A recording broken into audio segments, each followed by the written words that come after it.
Caríssimos, a nossa ideia fixa como padres é de dar o máximo de luz possível para vocês. Que vocês tenham o máximo de luz, o máximo possível, para que não deixem de ter o máximo possível de aproveitamento. E que vocês não deixem de progredir por falta de luz. Porque nós nos fixamos em Deus, o tanto quanto somos iluminados por Ele. Já falei algumas vezes, né? Se eu pudesse resumir o meu seminário, o nosso seminário, nós diríamos que foi uma iluminação constante. Gostaria de dar o exemplo de Santo Estevão, por exemplo, esse primeiro mártir, diácono, primeiro mártir. Quando estava para ser apedrejado, ele teve uma visão, diz os Atos dos Apóstolos, e ouvindo eles isto, as pessoas em torno de Santo Estevão, o discurso que ele fazia, enfureceram-se nos seus corações e rangiam os dentes contra ele de ódio. Mas ele, estando cheio do Espírito Santo, fixando os olhos no céu, viu a glória de Deus e Jesus, que estava à direita de Deus, e disse: eis que eu vejo os céus abertos e o Filho do Homem, Jesus Cristo, que está em pé à direita de Deus. Mas eles gritaram com grande voz, taparam seus ouvidos, se lançaram unânimes contra ele e, expulsando-o da cidade, o apedrejaram. Bem, o que é que fazia Santo Estevão estar convencido, determinado de que ele devia morrer por aquilo que ele acreditava e que era verdade? O que deu para ele tanta convicção diante de uma multidão que estava pronta a apedrejá-lo? É porque ele tinha luz. Eu vejo, ele falou, eis que eu vejo. Ele viu a glória de Deus, ele tinha luz. E essa é a nossa ideia fixa de padres, né? Iluminar vocês o máximo possível. E essa é a importância dos sermões, das conferências, né? De iluminar vocês, dar para vocês uma luz superior, que Deus estabeleceu assim. Ele quer que a luz da verdade desça dele até o último dos homens, passando pelos anjos, dos mais elevados aos que ficam mais lá embaixo, por uma ordem de descida, por uma revelação transmitida de um grau ao outro, saindo dele até chegar a nós.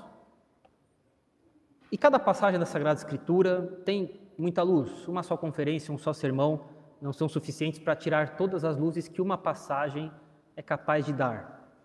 E nós vamos dando conferências, vamos fazendo sermões, e nós vamos sendo iluminados. Sermão após sermão, conferência após conferência, todo esse conjunto vai montando um quebra-cabeça uno, coeso, na cabeça de cada um de vocês, pelo menos é o que nós esperamos, né? E que cada um de nós tenha uma ideia bastante bem costurada, né? De todo o conjunto da doutrina católica. Por isso que, de tempos em tempos, nós vamos repetindo as mesmas coisas, esperando que ao final de 1, 2, 3 anos vocês tenham percorrido, né, o conjunto da doutrina católica. Né? E isso acontecerá quando nós, cada um de nós, nos deixamos iluminar. Isso acontece quando nós nos deixamos iluminar, quando nós vemos que nós não sabemos nada. Mas por que nós não sabemos nada? Porque nenhum ser humano é capaz de conhecer nada de Jesus Cristo, de Deus, para a vida eterna, porque são coisas sobrenaturais, das quais a gente jamais poderia sequer suspeitar da existência dessas coisas, se Deus não nos revelasse que elas existem e o que é que elas são exatamente, né? Então, as formações não são simples pensamentos humanos dos padres, é realmente a transmissão da doutrina de Jesus Cristo, mas óbvio, seria muito maçante citar tal passagem o tempo inteiro da Sagrada Escritura, tal padre da igreja, tal decreto do concílio ecumênico tal, etc. Nós simplificamos as coisas, mas a tessitura do doutrinamento que nós fazemos com vocês é realmente o conjunto da doutrina católica, nada tirado da nossa cabeça, né? E hoje eu gostaria de dar um pouco mais de luz sobre uma palavra que é muito comum de ser falada, usada nessa época do ano, por causa das profecias messiânicas a respeito de Jesus Cristo, a palavra Emanuel. E o profeta Isaías, ele fala, né, o próprio Deus vos dará um sinal. Eis que uma virgem conceberá, e quando ela der à luz a um filho, chamará o seu nome Emanuel. Em hebraico são duas palavras, Emanu, El, com nós, Deus, Deus conosco. E essa promessa que Deus faz por Isaías, né, de vir neste mundo, Deus promete que Ele virá neste mundo e ficará conosco. Não aparece de repente em Isaías, não é a primeira vez que isso aparece no Antigo Testamento. A intenção de Deus de vir pessoalmente neste mundo aqui, de viver entre nós, percorre todo o Antigo Testamento, do Gênesis até o Apocalipse também.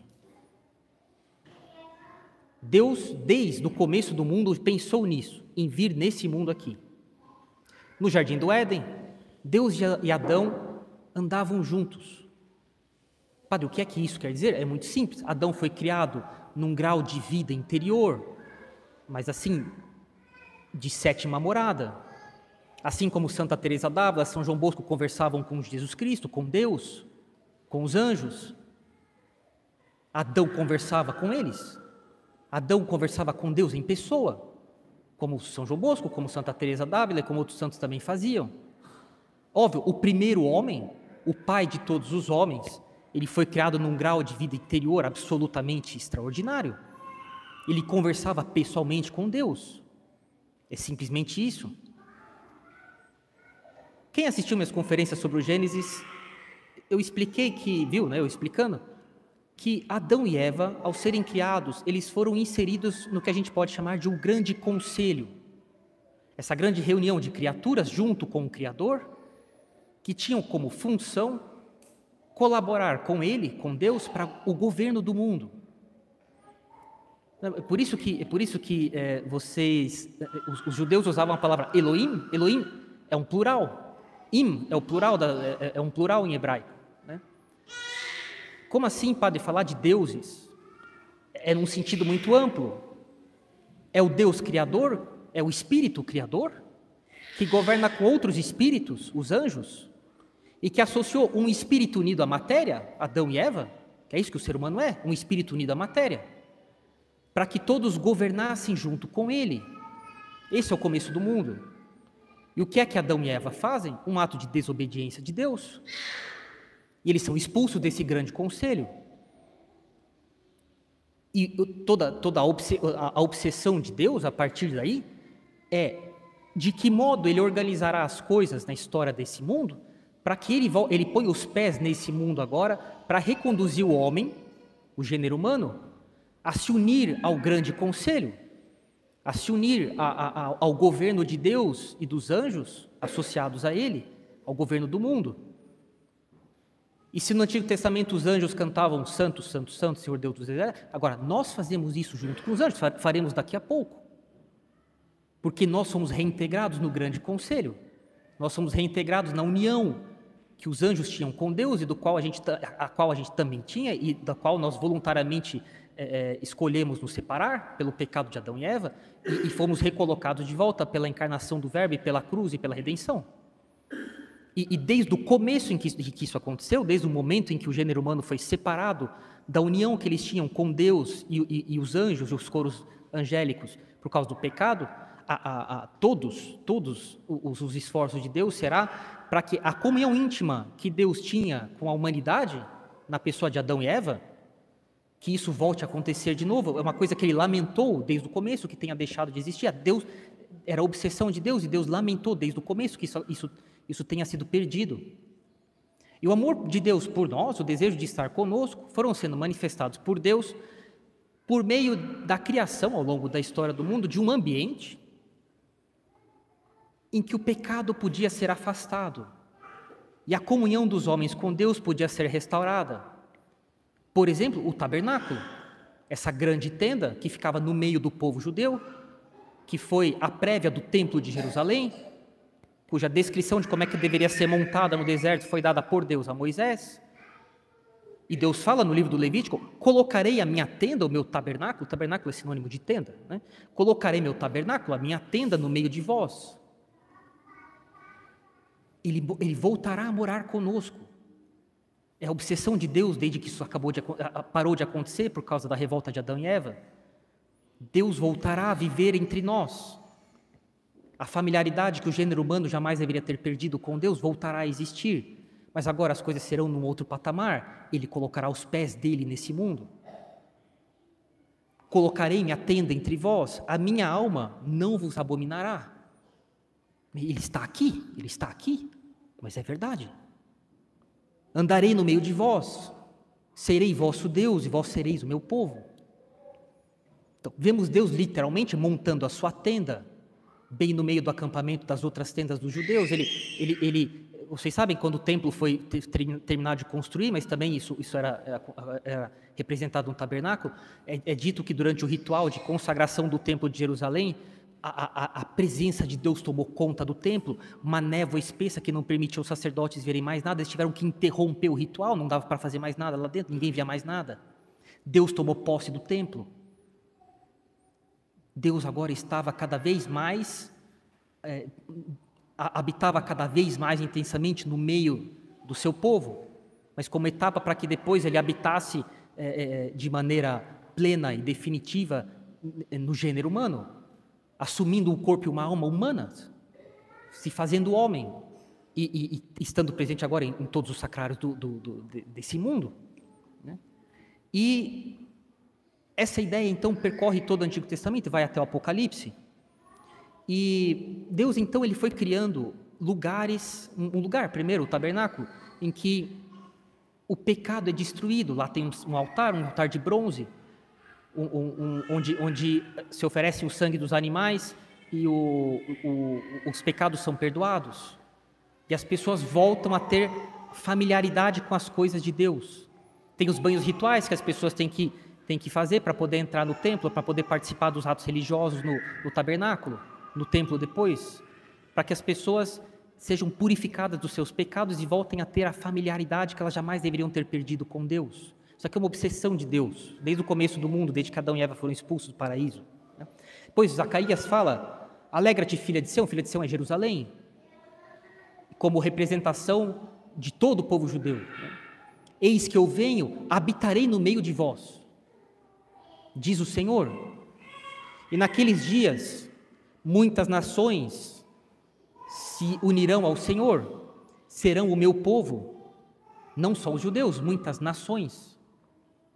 Habitarei no meio de ti, saberás que o Senhor dos exércitos me enviou a ti. Isso aqui é uma coisa fantástica, eu gostaria que lessem com calma essa parte aqui de Zacarias. Deus está dizendo, eu habitarei no meio de ti, o Senhor me enviou a ti. Deus que envia Deus. É exatamente a mesma pergunta que Jesus Cristo devolve aos fariseus.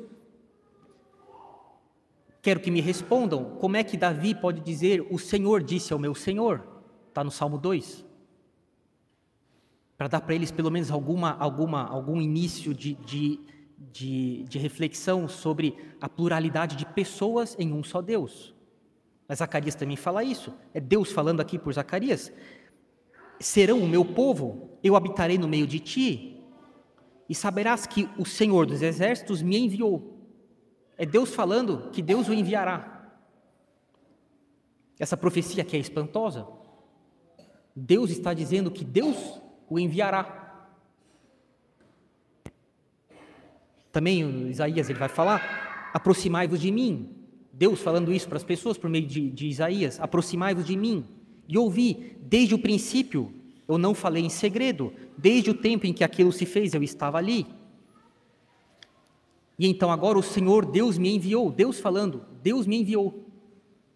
Então o Messias é Deus, e Deus enviou Deus. E esse plano de Deus, enviar Deus, né, para viver entre nós, estava na mente de Deus desde o começo do mundo.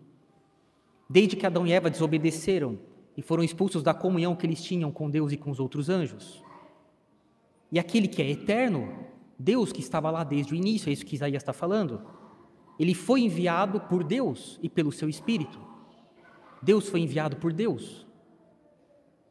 Então, estamos diante aqui não de uma presença de Deus pelas suas ações, pela sua lei, pela sua graça, agora é pessoal. Não estamos mais falando de símbolos num templo, estamos falando de que Deus em pessoa vem para viver nesse mundo, que Deus foi enviado por Deus. E a glória de Deus foi manifestada, a glória de Deus veio para nós como Messias, né, na pessoa de Jesus Cristo. O Verbo se fez carne, habitou entre nós, vimos sua glória, como a glória do Filho único de Deus, Pai, cheio de graça e de verdade, de São João no prólogo dele. E o grande plano de Deus para visitar os homens era de que, ao visitar os homens, na pessoa do Messias, na pessoa divina de Jesus Cristo, ele começasse a pavimentar, a fazer um caminho para uma união dos homens com Deus que não teria mais fim. Agora é a nova e eterna aliança. Uma aliança, uma união nova e eterna. Não haverá outra, e ela é para sempre. Uma aliança que acabou com a escravidão do pecado, de uma vez por todas, para que qualquer um que quisesse ser limpo dos seus pecados, que o separa de Deus, pudesse ser limpo dos seus pecados e restaurado essa amizade com Deus. É difícil imaginar de que maneira isso aqui vai acontecer de modo perfeito na outra vida. O fato é que Deus anseia imensamente, de maneira inestimável, imponderável, essa união indestrutível que acontecerá com as almas no céu, dele com as almas no céu. É difícil imaginar como ela será. São Paulo fala, nenhum ouvido ouviu, nenhum olho viu o que Deus preparou para nós no céu. É difícil imaginar exatamente como é que será essa união na sua perfeição. Nós sabemos do que ela consiste exatamente, né? Por via de conhecimento e de amor sobrenaturais com Deus, né? Na união de Deus, Deus entra na alma, né? e sem intermediários, né? Mas de que maneira isso aqui vai decorrer lá no céu é difícil saber, né? Tem umas coisas, por exemplo, quando São Domingos Sávio aparece para São João Bosco, ele já tinha falecido, né? E ele aparece com uma certa roupa, assim, e Dom Bosco fala com ele assim, mas por que você está vestido assim? Ele fala, porque eu sou embaixador. Então, o que nós vemos, bem outros fatos de outros santos, nós vemos que o céu é uma verdadeira sociedade complexa, com hierarquias de funções, e as pessoas têm, as almas têm funções ali, os anjos também têm. Né? É difícil saber de que maneira isso acontecerá em detalhes, mas nós sabemos que será assim. Não será uma coisa monótona, as pessoas têm a ideia de que o céu será uma enorme luz e pronto. Né? Não, de modo algum. Né? É uma sociedade complexa, mais complexa do que essa daqui. Né? E essa ideia de unir o gênero humano a ele de maneira indestrutível, para nunca mais se separar, como aconteceu no começo, para isso nunca mais acontecer, isso percorre do Gênesis, passando pelos profetas Jeremias, Isaías, até o Apocalipse. Né? Eu, João, vi a nova Jerusalém, que de Deus descia do céu, adornada como uma esposa enfeitada para o seu esposo. Vi uma grande voz do céu, ouvi uma grande voz do céu que dizia, eis aqui o tabernáculo de Deus com os homens. Paralelo claro com as passagens do Antigo Testamento que nós citamos. A morada de Deus com os homens. E vocês sabem que o verbo que é justamente usado na Anunciação é de que o Espírito Santo descerá sobre ti, fará a sua tenda. Esse é o verbo.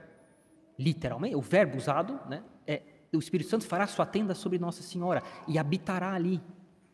Mas tudo se liga de maneira impressionante, de um livro após o outro, do Gênesis até o Apocalipse. Eis aqui o tabernáculo de Deus com os homens, pois habitará com eles. Eles serão o seu povo, e o mesmo Deus estará com eles, e será o Deus deles. E Deus irá limpar os seus olhos de toda lágrima. Não haverá mais morte, nem choro, nem clamor, nem dor, porque essas coisas já não são mais, são coisas passadas. Aí é a destruição total, não só do pecado, mas de todas as consequências do pecado, da morte, do sofrimento, das angústias. Isso aqui um dia vai acabar. Por enquanto isso é deixado entre nós, dizem os padres da igreja, ad agonem, para a luta, né? A última agonia é a última luta da alma contra as tentações, para se salvar enquanto está morrendo, né? Ad agonem, para a luta. Por isso que Deus permitiu que nós tenhamos as dificuldades na vida.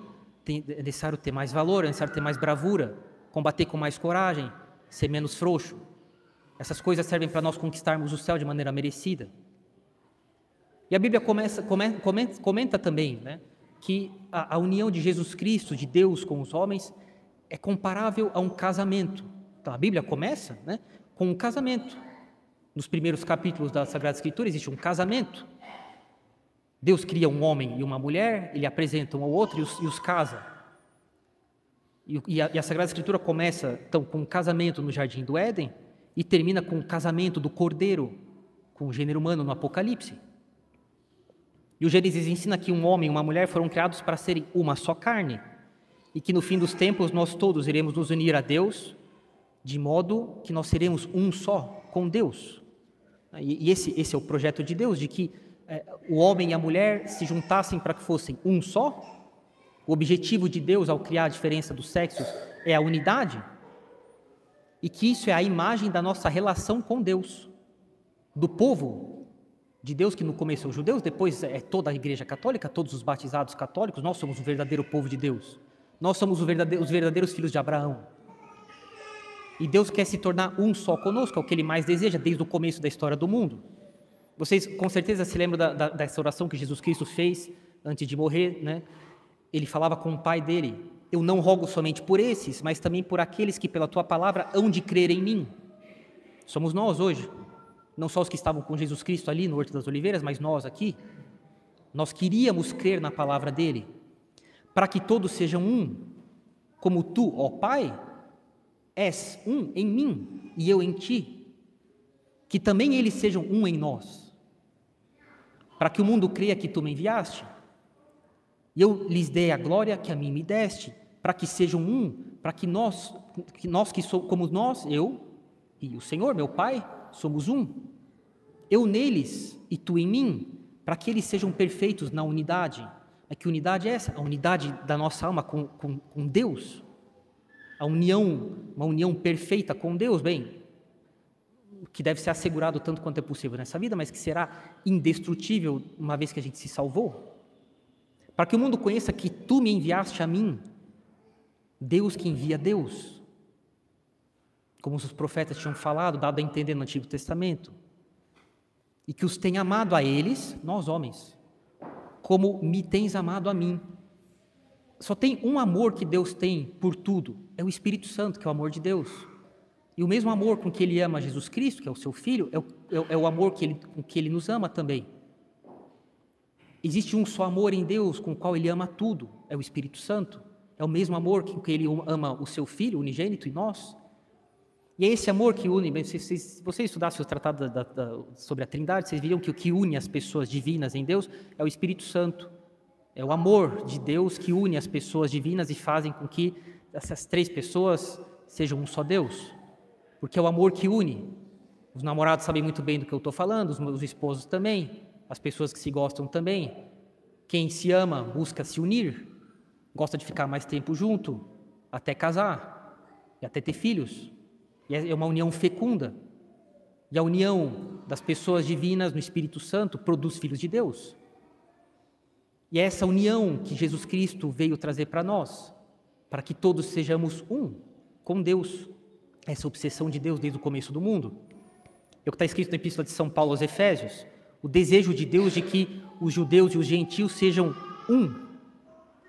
São Paulo fala: Ele, Deus, é a nossa paz. De ambos os povos, judeus e pagãos, fez um só, somos nós, a Igreja Católica. Na sua carne, desfez a inimizade, ou seja, ao sofrer na cruz, na sua carne, Ele pagou a dívida que tornava o homem inimigo de Deus, para criar em si mesmo, em Jesus Cristo. Jesus Cristo é o centro de tudo, todos devem se unir a Jesus Cristo, para que em Jesus Cristo os dois povos sejam um novo homem. E pela cruz, reconciliar ambos, judeus e pagãos, em Deus. Unir judeus e pagãos em Deus, formando um só, uma unidade só. E quando consideramos, como o casamento faz o homem e uma mulher se tornarem uma só carne, como a nova aliança, o novo e eterno testamento, em Jesus Cristo, faz um judeu e um pagão se tornarem um novo homem em Jesus Cristo, que é a Igreja Católica, o nosso Messias, Jesus Cristo. Então faz sentido de que a unicidade de Deus seja a nossa referência de vida com Deus, porque a verdadeira unidade é resultado do amor. A própria natureza de Deus é de ser três pessoas em um só Deus, e essa união é feita pelo amor, o amor que é o Espírito Santo nele. E o casamento foi e é projetado para ser um modelo de como é que é essa união de Deus com as pessoas. Né? Ele se amou, ele se ama a si mesmo, ama as pessoas nele mesmo, as pessoas que ele criou, os anjos que ele criou, e ele se sacrificou por nós para servir de modelo de como é que deve ser o nosso amor em relação a ele, um amor de sacrifício. Né?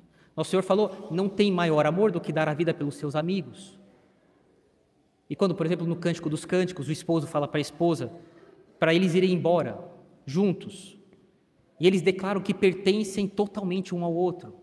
É um livro que expressa de maneira poética, na representação de um casamento, como é que é a união de Deus com a alma. É uma imagem perfeita do desejo que Deus tem de que nós deixemos outros amores, né, e distrações que nos separam dele, para sermos totalmente dele. Eu acho que é o que vocês esperam dos cônjuges de vocês. Que eles não fiquem, que o cônjuge de você não fique, o seu cônjuge não fique cultivando outros amores que diminua o amor que vocês dois têm um pelo outro. E de que assim Deus habite em nós, até que isso no céu seja indestrutível. Bem, mas não para por aí. Como Jesus Cristo disse, Ele quer que sejamos um com Deus e um só uns com os outros, em Deus. Nós, irmãos na mesma fé de Jesus Cristo. Esse é outro sinal da glória de Jesus Cristo. Uma das glórias de Jesus Cristo é de manifestar a sua grandeza, de que modo? As pessoas vendo a unidade que existe entre nós. Que justamente Jesus Cristo disse que as pessoas possam olhar para nós e dizer assim, veja como eles se amam. Que as pessoas vejam que nós somos discípulos dele, porque nós nos amamos uns aos outros, um amor de sacrifício.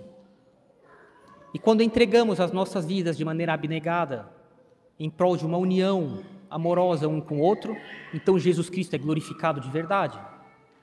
É o que se espera de cada um de vocês, do casamento, dos filhos pelos pais, dos pais pelos filhos, os cônjuges entre si, os padres pelos fiéis, os fiéis pelos padres. Que nós nos entreguemos numa entrega de sacrifício mesmo, de abnegação dos nossos interesses pessoais para buscar os interesses de Jesus Cristo. A união das almas em Deus, que cada um na família não busque seu projeto de vida própria, mas pense assim, de que modo, se eu buscasse isso aqui prejudicaria o bem comum da minha família, e eu sacrifique meu projeto próprio, é um espírito de sacrifício mesmo. Não existe vida sem sacrifício. Hein? Não existe espiga de trigo que cresce sem que a semente não tenha morrido no chão. Não existe vida na família de vocês sem o sacrifício de vocês. E os filhos de vocês vão entender isso no futuro. Né? Se eles verem os pais fazendo isso. Né? E as pessoas perguntam, como é que hoje em dia os filhos abandonam os pais? Mas se eles viram a vida inteira os pais sendo egoístas para não dar vida, porque eles usam contraceptivo, eles não querem dar vida e não se sacrificam por isso para ter uma vida confortável, como é que os filhos vão se sacrificar pelos pais depois, se eles nunca viram os pais se sacrificarem por outros filhos? A nossa vida é uma vida de amor, de sacrifício. Jesus Cristo veio dar um modelo disso, mostrando que esse é o caminho. Lembra? Jesus Cristo veio pavimentar o caminho da união do gênero humano com Deus. Que caminho é esse? O caminho do sacrifício, de um amor de sacrifício. Essa é a essência da nossa vida, é para isso que nós existimos. Estar unidos em Deus plenamente, com todas as barreiras que nos separam e impedem nossa união com Deus removidas. Estar unidos uns aos outros em Deus. E lembremos-nos de que Jesus Cristo compara a presença dele entre os judeus, né, quando veio nesse mundo, com um casamento. Então ele falava para os judeus, não convém que num casamento, quando o noivo está presente, as pessoas fiquem tristes. O noivo é ele veio despojar o gênero humano, e assim como o casamento é indissolúvel, essa união do gênero humano com Deus agora foi feita para ser indissolúvel no céu, e toda essa vida é um trabalho, é uma espécie de noivado, para um casamento perfeito com Deus no céu, indissolúvel. Por isso o casamento é indissolúvel, porque é representação da união da alma com Deus, que nunca mais acabará no céu. Deus nunca se divorciará das almas, nunca mais. Né? E, portanto, né, eu faço um apelo a todos. Né? Vocês vejam, eu sempre gosto de falar dessas coisas, porque, bem, eu espero que uns entenderão mais, outros entenderão menos, mas como essas coisas ultrapassam de maneira assim impressionante a banalidade com que nós vemos nossas relações com Deus. Mas isso aqui é pecado venial. Então não tem problema. Não sei, depois eu penso nisso. Depois, quando eu vi, eu fiz. Não, eu não sei. Não, acho que isso aqui é exagero. Mas que mediocridade, cara. dá uma olhada na envergadura da visão que Deus tem das coisas.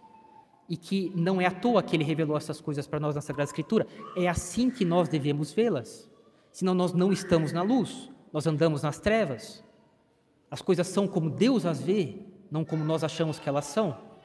E o meu convite é de que, bem, nesses últimos dias assim, de contagem regressiva para o Natal, em que Deus veio trazer luz aos povos, iluminar aqueles que andam nas trevas e na sombra da morte, do erro, da mentira, do pecado, que nós caiamos em nós mesmos para ver o quanto nós vivemos num sono de vida banal, de visão banal das coisas, e apelar para que vocês, nós, paremos de ver as coisas de maneira trivial, banal, relações mesquinhas, disputas entre parentes, parente da minha família, pessoa no meu trabalho, que fez isso, falou isso aqui de mim, que fica falando tal e tal coisa, porque me deu tal e tal problema, mas quanta mesquinhez. Essas coisas, é um pouco que São Luís Gonzaga fala, mas o que é isso comparado com o céu? É o resumo disso aqui, as coisas que Deus tem preparadas para nós são absolutamente incapazes de serem mensuradas. E nós ficamos assim cheios de mesquinharia no trabalho. Fulana falou tal coisa de mim, mas porque na minha família, minha cunhada, porque eu sou meu genro, isso aqui, porque eu não aguento mais essa casa. Mas pare para pensar o tamanho da banalidade com que cada um de nós vê a nossa vida e nossas relações com Deus. Desde o começo do mundo, pensando como Deus enviaria Deus para pavimentar o caminho da união indestrutível do gênero humano com Ele. E a gente fica preocupado com banalidades, mas é hora de ter vergonha. É hora de ter vergonha e começar a mudar de vida, começar a parar de ver as coisas de um jeito absolutamente egocêntrico e mesquinho e começar a buscar uma vida que definitivamente é a vida que Deus planejou para nós desde o começo do mundo. Vinde, bem-aventurados, para a recompensa que vos foi preparada desde o início do mundo. Mas vejam onde é que nós fomos colocados por Deus, onde nós metemos nossos pés ao entrar na Igreja Católica. E como nós somos mesquinhos, desnaturalizando, entortando, alterando o que é que Deus fez, o que é que Deus pensou da nossa vida. Isso precisa parar, né? A vida definitivamente não é isso, né? A vida é uma entrega sacrificial da nossa pessoa para Jesus Cristo. Então, quando vocês estiverem no ofertório, o padre oferece pão, vocês ofereçam a vida de vocês, dentro do coração de vocês, para Deus, que Ele faça da vida de vocês o que Ele quiser. Quando o padre oferece vinho que alegra o coração do homem, ofereçam a alegria de vocês para Deus. Quando vocês receberem Jesus Cristo, é já uma prévia da união da pessoa de Deus com vocês, real, que dura um certo tempo nessa vida, o tempo que a comunhão fica em vocês, depois não tem mais. Mas é uma prévia do que será no céu, sem fim. E vejam assim a nossa união com Deus, né? Deus nos criou e nos deu vida para isso, não para trivialidades, mas para que nós tenhamos uma união indissolúvel, para sempre, eterna, no Novo e Eterno Testamento com Ele, né? Para que cada um tenha vida, como Jesus Cristo falou, eu vim para que todos tenham vida em Deus e vida em abundância, né? Essa é a nossa razão de viver, né? Padre, por que eu fui criado? Para que nós tenhamos vida em Deus e vida em abundância, coisa que nem os olhos viram, nem os olhos ouviram, nem ninguém é capaz de conceber o que é que Deus tem preparado para nós no céu. Em nome do Pai, do Filho e do Espírito Santo. Amém.